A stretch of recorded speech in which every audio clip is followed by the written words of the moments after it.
த்ரிஷா வருண் மணியின் திருமணம் பறக்கும் விமானத்தில் நடக்கப் போவதாக செய்திகள் உலா வருகின்றன. நடிகை த்ரிஷா வரும் 23ஆம் தேதி வருண் மணியனுடன் திருமண நிச்சயதார்த்தம் நடைபெற உள்ளது.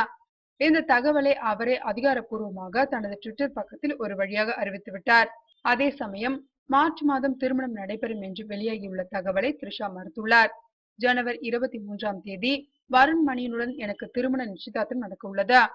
எளிமையாக நடக்க உள்ள இந்நிகழ்ச்சியில் இரு வீட்டாரும் நெருங்கிய நண்பர்கள் மட்டுமே பங்கேற்பார்கள்.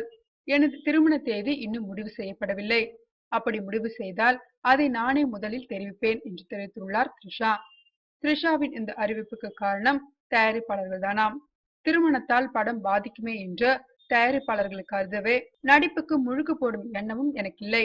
இன்னும் சொல்ல போனால் விரைவில் 2 புதிய படங்கள் நடிக்க ஒப்பந்தமாக உள்ளேன் எனவும் த்ரிஷா குறிப்பிட்டிருக்கிறார்.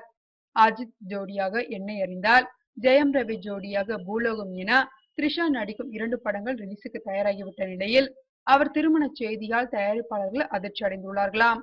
படம் ரிலீஸ் ஆவதற்கு முன்பே திருமணம் நடந்தால் படத்திற்கு பாதிப்பு ஏற்படும். எனவே உடனே திருமணம் நடக்க தயாரிப்பாளர்கள் எதிர்ப்பு தெரிவித்தார்களாம். திருமணத்தை தள்ளி வைத்துக் கொள்ளுங்கள் என்று த்ரிஷாவிடம் கூறியுள்ளனர். தயாரிப்பாளர்களின் எதிர்ப்பை அடுத்து மார்ச் மாதம் நடத்த திட்டமிட்டு இருந்த திருமணத்தை சில மாதத்திற்கு தள்ளி வைப்பது பற்றி த்ரிஷாவின் குடும்பத்தினர் ஆலோசித்து வருகிறார்களாம். வருண் மணியன் மிகப்பெரிய பணக்காரர் என்பதால் பறக்கும் விமானத்தில் திருமணத்தை நடத்த திட்டமிட்டு இருப்பதாக கூறப்படுகிறது. இதனிடையே ஜனவரி 23ஆம் தேதி திருமண நிச்சயதார்த்தன்று த்ரிஷாவிற்கு விலை உயர்ந்த பரிசு கொடுக்கிறார் வருண் மணியன். நிச்சயதார்த்தத்திற்கு மறுநாள் திரையுலக நட்சத்திரங்களுக்கு மிகப்பெரிய விருந்து கொடுக்கிறாராம் த்ரிஷா.